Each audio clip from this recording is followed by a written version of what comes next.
இந்த தம்பி பையனுக்கு தானே காது குத்தி மொட்டை அடிக்க போறீங்க? ஆமா ஆமா சாமி. சரிங்க.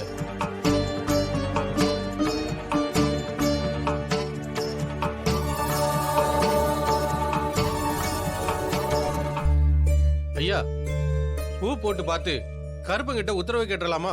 தாராளமா பண்ணலாம் சாமி, கேளுங்க.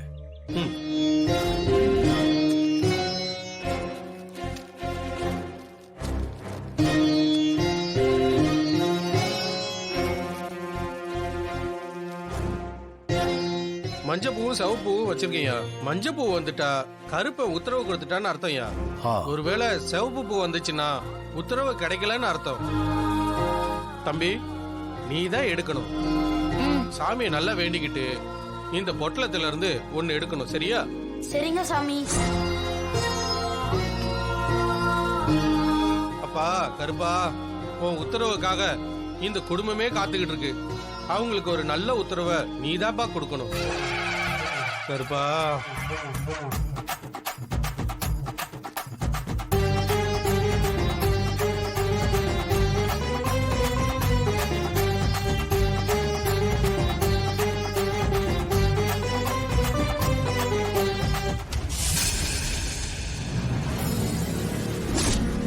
கருப்பா, ஏன்பா இவங்களை இப்படி சோதிக்கிற? ஐயா, சிகப்பு பூ வந்திருக்கு.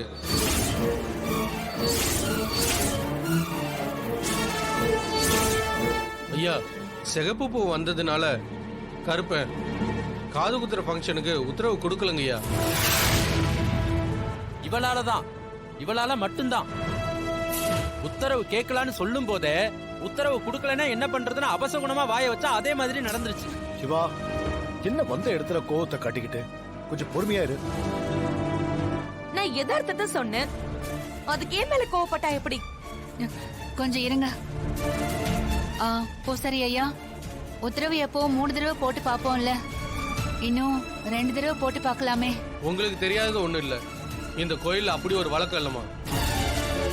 இல்ல பூசாரிங்க ஐயா, ஜானகி சொல்றதும் சரிதான். உத்தரவு 3 முறை கேட்கறது தான் வழக்கம்.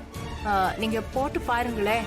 சரிங்கம்மா, பெரியவங்க நீங்களே சொல்லிட்டீங்க, போட்டு பார்க்கலாமா?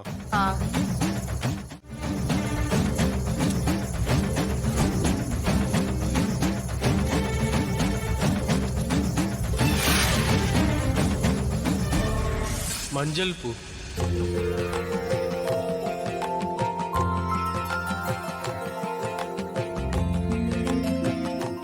பாத்தீங்களா, கருப்பு உத்தரவு கொடுத்துடுச்சு. நீங்க திரும்பவும் போட்டு பாருங்க. திரும்பவும் மஞ்சள் பூ வந்துச்சுன்னா உத்தரவு கிடைச்சிருச்சுன்னு பயம் இல்லாம விசேஷத்தை நடத்தலாம். அதுக்கப்புறம் சிகப்பு பூ வந்துச்சுன்னா நாங்க சாமியை கும்பிட்டுட்டு கிளம்புறோம். அதுக்கப்புறம் இன்னொரு நாள் வந்து நம்ம கருப்பு கிட்ட உத்தரவு கேட்டு விசேஷத்தை செய்வோம். ரகு, நான் சொல்றது சரிதானப்பா? ஆமாம்மா, நீங்க சொன்ன மாதிரியே பண்ணிடுவோம். 3வது முறையா போட்டு பாருங்க. சரிங்கய்யா.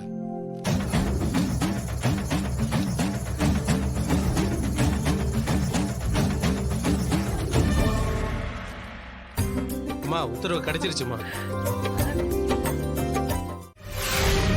உன்னோட சித்தப்பா உன்னை அழைக்கிறதுக்காக பட்டு புடவை எடுத்துட்டு வந்தாரு. அன்னைக்கு நாங்க உங்களை அழைக்கிறதுக்காக நாங்க வச்ச சீரை இதை விட அதிகமா இருக்கும் போல இருக்கே. அடியே, ஏண்டி இப்படி பணம் நகைன்னு பைத்தியம் பிடிச்சு அலையிற? மனுஷங்களுடைய குணத்தை பாரு. ஏய், இவ்வளவு சீர் எடுத்து செஞ்சிட்டா போதுமா? இப்ப வரைக்கும் கதிரும் தனாவும் தான் உன்னுடைய ஏச்சையும் பேச்சையும் கேட்டு பொறுமையா இழுத்து போட்டு எல்லா வேலையும் செஞ்சுக்கிட்டு இருக்காங்க. ஏன் ஒரு அண்ணனா பெரிய வேலையெல்லாம் செய்ய வேணாம், ஒரு 2 நிமிஷம் தள்ளாடாம நிக்க சொல்லு பாப்போம். பாரு, அவனை பாரு எப்படி தள்ளாடிக்கிட்டு இருக்கான்னு. இங்க பாருங்க, எங்க அண்ணன் குடி பாருன்னு உங்களுக்கு தெரியும்ல. அப்புறம் என்ன, சும்மா சும்மா அதே பேசி வந்தவங்க எல்லாம் அவமானப்படுத்திட்டு இருக்கீங்க. எது, நான் அவமானப்படுத்திட்டு இருக்கனா? உனக்கு தனா கதிரோட நிலைமை தெரியும்ல. அப்படி தெரிஞ்சும் நீ அவங்களை மட்டம் தட்டி அவமானப்படுத்தி பேசுற, அது உனக்கு தப்பா தெரியல. ஆனா நான் பேசினா மட்டும் அப்படியே வரிஞ்சு கட்டிட்டு வந்துடுற. ஆமாங்க, அப்படிதான் நான் வருவேன். அவரு என் அண்ணன். இத நிக்கிறாளே இவ தான் சித்தப்பா பையனுக்கு முறை செய்யணும், அக்கம் பக்கத்துல கடனை வாங்கியாவது பெருசா செய்யணும்னு இல்லாம ஹம், ஏதோ கூறு கட்டி விக்கிற இடத்துல பழத்தை வாங்கிட்டு வந்து சீர் செஞ்சுட்டு இருக்கா. இவ வச்ச சாக்லேட் கொஞ்சம் பாத்தீங்களா? ஏதோ பொட்டி கடையில போய் வாங்கிட்டு வந்த மாதிரில இருக்கு. அவ எடுத்துட்டு வந்த பேண்ட் சட்டைய தள்ளுபடியில எடுத்துருப்பா போல இருக்கு. இத நம்ம மில்லில வேலை செய்யறாங்க பாருங்க, உங்களுக்கு வேணா குடுக்கலாம், அந்த மாதிரி எடுத்துட்டு வந்திருக்கா இவ. ஏய் பார்வதி, இவங்களா உன் புள்ளையோட விசேஷத்துக்கு வந்திருக்காங்க. இவங்களையெல்லாம் இப்படிதான் அவமானப்படுத்தி பேசுவியா? இவங்க நல்ல மனசோட வாழ்த்த வந்திருக்காங்க. அவங்க மனசை நோகடிச்சா அவங்களோட ஆசீர்வாதம் எப்படி உன் பிள்ளைக்கு கிடைக்கும்? அப்படி எடுத்து சொல்லுங்கண்ணே. மனுஷங்களுடைய மனசை பார்த்து எடை போடாம அவங்க குடுக்கிற சீரை பார்த்து எடை போடுறா இவ. அவளுக்குன்னு ஒரு நல்ல குணம் இருந்தா தானே. அதனாலதான் நல்ல குணம்னா என்னன்னே தெரியாம இருக்கா. ஏய் சிவா, முதல்ல பொது இடத்துல பொண்டாட்டிய விட்டு கொடுக்க கூடாது. பொண்ணுங்கிறவ புருஷனை மட்டுமே நம்பி புகுந்த வீட்டுக்குள்ள நுழையிறவ. அப்படி இருக்கும்போது எங்கேயுமே பொண்டாட்டிய விட்டு கொடுக்கிற பழக்கம் நல்லதில்லை. மாமா சௌக்கியமா? என்னோட சௌக்கியத்துக்கு என்ன குறைச்சல்?